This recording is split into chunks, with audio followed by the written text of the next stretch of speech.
সকলের দেশপ্রেমকে কাজে লাগিয়ে দেশ নায়ক তারেক রহমান একটি আগামীর সুন্দর বাংলাদেশ গড়তে চায় বলে জানিয়েছেন গোপালগঞ্জ ৩ আসনের নবনির্বাচিত সংসদ সদস্য ও স্বেচ্ছাসেবক দলের কেন্দ্রীয় কমিটির সভাপতি এস.এম. জিলানী।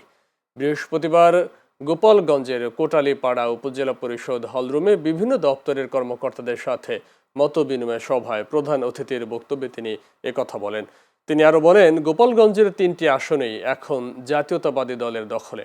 এখানে সবকিছুই হবে।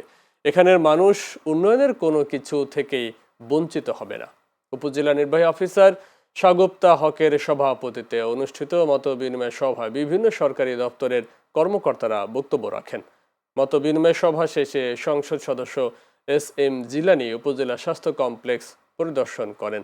এ সময় তিনি উপজেলা স্বাস্থ্য কর্মকর্তা কুমার মৃদুল দাসের সাথে কথা বলে চিকিৎসক, কর্মকর্তা, কর্মচারী পদ শূন্য সহ নানা সমস্যার কথা শোনেন এবং দ্রুত সমাধানের প্রতিশ্রুতি দেন।